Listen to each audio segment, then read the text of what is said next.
নমস্কাৰ বন্ধুসকল, স্বাগতম জনাইছোঁ মোৰ অন্য এটা ভিডিঅ'লৈ। আপোনালোকে চাই আছে এডুকেটেড কুপছ।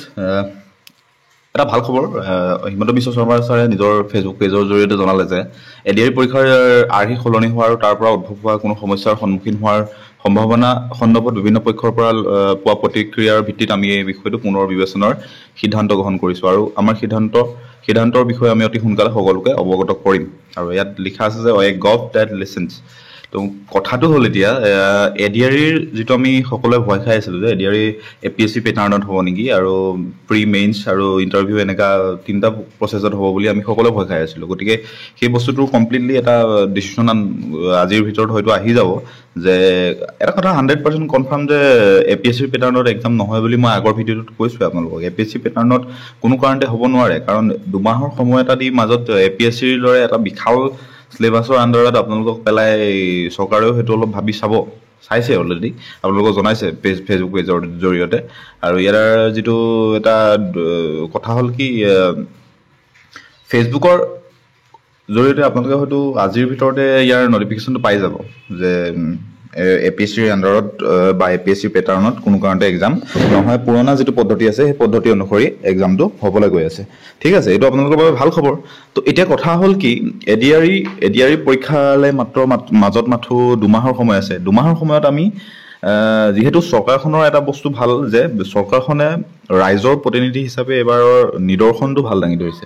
কাৰণ ৰাইজে যদি কিবা এটা আপোনাৰ ছ'চিয়েল মিডিয়াৰ সৎ ব্যৱহাৰটো হৈছে এক নম্বৰ কথা।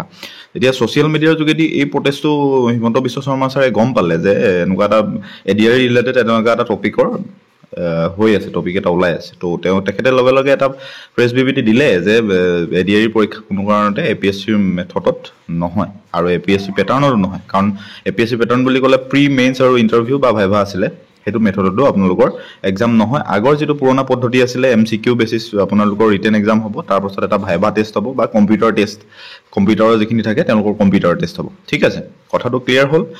এক্সাম APSCৰ আণ্ডাৰত কোনো কাৰণতে নহয় বা APSC পেটাৰ্ণত প্ৰিলিমছ মেইনছ আৰু ইণ্টাৰভিউ বা ভাইভা এনেকুৱা মেথডত কোনো কাৰণতে এডিআৰই 2.0 নহয়। এতিয়া বস্তুখিনি ক্লিয়াৰ হোৱাৰ পাছত মই দুটামান মেইন টপিকলৈ যাব বিচাৰিছোঁ, যিকেইটা বস্তু বৰ্তমান সময়ত চৰ্চাত আহিব লাগে। কাৰণ এক্সাম এটা পতাৰ আগত মই দুটামান স্ক্ৰীনশ্বট আগত আপোনালোকক দেখাই লৈছোঁ। এইটো স্ক্ৰীনশ্বটকেইটা মই কালেক্ট কৰিছোঁ হিমন্ত বিশ্ব শৰ্মা ছাৰৰ ফেচবুক পষ্টটোৰ তলত যিখিনি কমেণ্ট আহিছিলে তাৰ পৰা মই পিক কৰিছোঁ কমেণ্টকেইটা।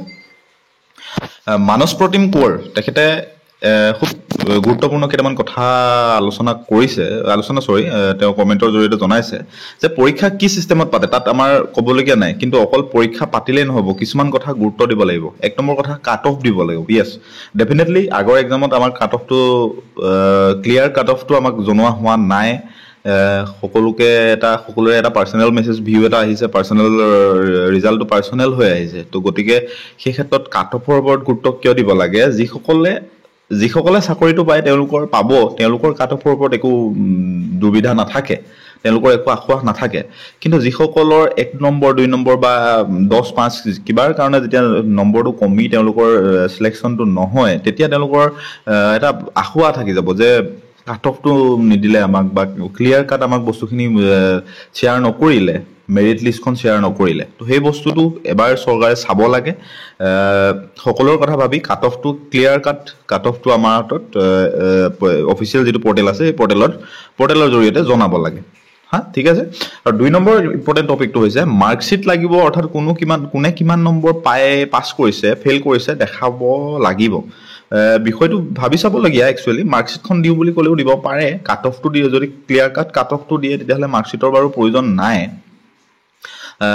তেওঁ এটা বস্তু যে কি, মাৰ্কশ্বিটখন হ'লে মানুহে নিজৰ ড্ৰবেকখিনি গম পাব যে ধৰক মই আজি যিটো মোৰ জেনেৰেল নলেজৰ পাৰ্ট আছিলে তাত মই অলপ কম নম্বৰ পালোঁ, গতিকে নেক্সট বাৰ মই সেই পাৰ্টটোত মই অলপ গুৰুত্ব দি চাব পাৰিম। যেনেকৈ আমাৰ HS বা SSLC ইংলিছত আমি আমুক পালোঁ বা আছামিজত আমি ইমান নম্বৰ পালোঁ, তো সেই বস্তুখিনি তেনেকৈ যদি দেখাই দিয়ে তেতিয়াহ'লে আৰু ভাল হয় বুলি মই ভাবোঁ। কিন্তু ক্লিয়াৰ কাট অফ দিলে এই বিষয়টো অকণমান ভাবি নাচালেও হ'ব। ক্লিয়াৰ কাট অফটো দিলেও আমাৰ একো প্ৰব্লেম সন্মুখীন হোৱাৰ দেখা পোৱা নাযাব। এতিয়া মেইন টপিক আহিছে কি অভাৰলেপিং, যিটো অভাৰলেপিঙৰ আপোনালোকৰ কমেণ্টত প্ৰায় পাই থাকোঁ। আগতে গ্ৰেড 4 গ্ৰেড 3 যিমানখিনি এক্সাম দিছে এজন মানুহে 4-5টাকৈ পোষ্ট লৈ থৈছে। এনেকুৱাও হৈছে কিছুমানে ফেক মানে এনেকুৱা ফেক যে আপোনাৰ গ্ৰেড 4টো এপ্লাই কৰিছে, গ্ৰেড 3টো এপ্লাই কৰিছে, ঠিক আছে এপ্লাই কৰিছে আৰু পাইছেও দুটাতে, গ্ৰেড 3টো পাইছে, গ্ৰেড 4টো পাইছে। কিন্তু এতিয়া কথা হ'ল গ্ৰেড 4ত যিখিনিয়ে পাইছে, গ্ৰেড 3ত যিখিনিয়ে পাইছে সেইখিনিৰ বাবে গ্ৰেড 3ৰ মানুহখিনি যোৱাৰ বাবে গ্ৰেড 4ৰ কাট অফটো টোটেলি হাই হৈ গৈছে। আৰু যিখিনি গ্ৰেড 4 মানে ডেট মিনছ কি এটা ষ্টেণ্ডাৰ্ড, তাতো এটা ষ্টেণ্ডাৰ্ড আছে, 8 পাছ বা 10 লেভেলৰ যিখিনি মানুহ আছে সেই মানুহখিনিৰ বাবে গ্ৰেড 4ৰ চাকৰিটো। আৰু গ্ৰেড 3 হ'ল মানে ক্লাছ 12ৰ আৰু পৰা গ্ৰেজুৱেশ্যন মাষ্টাৰ ডিগ্ৰীৰ পৰা ওপৰৰ যিমানখিনি মানুহ আছে গোটেইখিনিয়ে গ্ৰেড 3টোত এপ্লাই কৰিছে। তো অভাৰঅল কথাটো এইটো হ'ল যে গ্ৰেড 3ত যিখিনি পাছ কৰিছে সেইখিনিয়ে যদি গ্ৰেড 4ৰ এক্সামো দিছে তেতিয়াহ'লে ডেফিনেটলি গ্ৰেড 4ৰ এক্সামৰ কাট অফটো বাঢ়ি গৈছে। আৰু মানুহে নিজৰ যিটো মানে কোৱালিটি, সেই কোৱালিটিটোক বুজি লৈ কিছুমান কাম কৰিব লাগে। একচুৱেলি চাকৰিৰ প্ৰয়োজন হৈ আছে, এনেকুৱা নহয় যে চাকৰিৰ বাবে আপুনি আপোনাৰ কোৱালিটি মাষ্টাৰ ডিগ্ৰী বা আপুনি PhD কমপ্লিট কৰি থৈছে বা মাষ্টাৰ ডিগ্ৰী ক্লিয়াৰ কৰি আপুনি বেকাৰ হৈ ঘৰত বহি আছিলে আৰু গ্ৰেড 4 এক্সামটো দি আপুনি তাত ক্লিয়াৰ কৰি ক'ৰবাত আপুনি পিয়নৰ চাকৰি সোমাই আছে। বৰ্তমানৰ যুগটোত চাকৰি এটা লাগে, ডেফিনেটলি চাকৰি এটা লাগে, কিন্তু চাকৰিৰ বস্তুটোক মানুহে কেৱল টকা ঘটাৰ মানে চাকৰি দৰমহা সেই বেছটোত চাকৰিটো ল'ব নালাগে। চাকৰিটোক নিজৰ কোৱালিটি যিটো কোৱালিফিকেশ্যন সেইটোক মেটচ কৰাকৈ চাকৰিটো মানুহে পৰাপক্ষত ল'ব লাগে। অভাৰলেপিং কিয় কৰিব নালাগে? অভাৰলেপিং কৰিলে আপুনি 4-5টা পোষ্টত আপোনাৰ নিজৰ দখলটো কৰি থৈছে আৰু বাকী সেই 4-5টাৰ ভিতৰত আপুনি যিকোনো তাৰ বেছটো ল'ব। ছাপোজ আপুনি মই ক'লো যে এছিষ্টেণ্ট BDOৰ পোষ্ট আছিলে, চাব ইনস্পেক্টৰৰ পোষ্ট আছিলে, ফুড চাব ইনস্পেক্টৰ আৰু জুনিয়ৰ এছিষ্টেণ্ট এণ্ডৰৰ পোষ্ট আছিলে আৰু গ্ৰেড 4টো আপুনি পাই থৈছে। আপুনি কেতিয়াও গ্ৰেড 4টো নলয় বা আপুনি কেতিয়াও জুনিয়ৰ এছিষ্টেণ্টটো নলয় বা আপুনি ফুড চাব ইনস্পেক্টৰটো নলয়, আপুনি ডাইৰেক্ট তাৰ ওপৰলৈ আহি এছিষ্টেণ্ট BDO পোষ্টটো লৈ ল'ব। তো বাকী সেই 3টা পোষ্ট আপোনালোকৰ ব্লক হৈ গ'ল আৰু অভাৰলেপিঙৰ কাৰণে সেই বস্তুটোক অকণমান থাকি যাব লাগে। ইয়াৰ এটা সলিউশ্যন এইটোৱে যে অভাৰলেপিঙৰ সলিউশ্যনটো চৰকাৰেও কৰিব পাৰে। অভাৰলেপিঙৰ সলিউশ্যনটো কেৱল ষ্টুডেণ্টখিনিৰ গাতে ঠেলি দিলে নহ'ব। অভাৰলেপিঙৰ সলিউশ্যন হিচাপে চৰকাৰে ছেকেণ্ড কাট অফৰ বা third merit list, fourth merit list তেনেকৈ এখন নিযুক্তি প্ৰক্ৰিয়াটোত তেনেকৈ মেৰিট লিষ্টটো যদি বঢ়াই দিয়ে, ধৰক ফাৰ্ষ্ট মেৰিট লিষ্টৰ পাছত আৰু এখন ছেকেণ্ড ৱেইটিং লিষ্ট হিচাপে এখন থাকিব লাগে, থাৰ্ড ৱেইটিং লিষ্ট, ফ'ৰ্থ ৱেইটিং লিষ্ট, তেনেকৈ থাকিলে পষ্টখিনি কোনো কাৰণতে ভেকেণ্ট থাকি নাযায়। কিন্তু ভেকেণ্ট থাকিলে চৰকাৰৰ লাভ আছে। তো সেই বস্তুখিনি চৰকাৰে গতিকে তাত ইমান তেওঁলোকৰ বিচাৰ্য বিষয় হৈ নপৰে। গতিকে এই বস্তুখিনি চাব লাগিব, কাট অফ আৰু অভাৰলেপিঙৰ সমস্যাটো আমি সমাধানটো কৰিব লাগিব।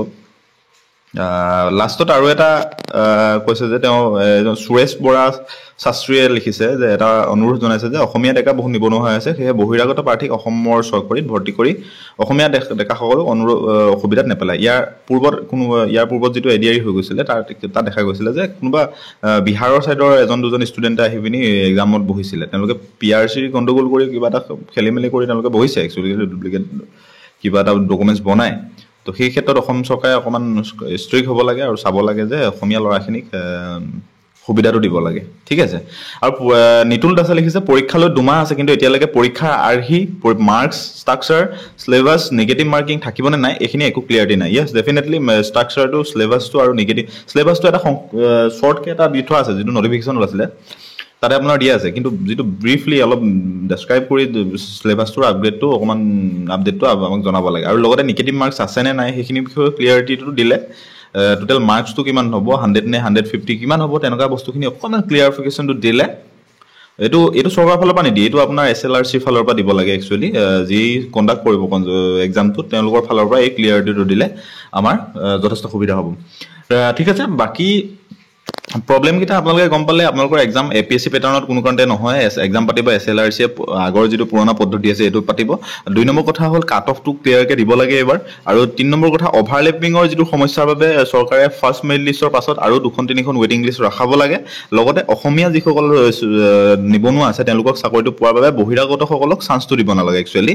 আৰু যদি এনেকুৱা কিবা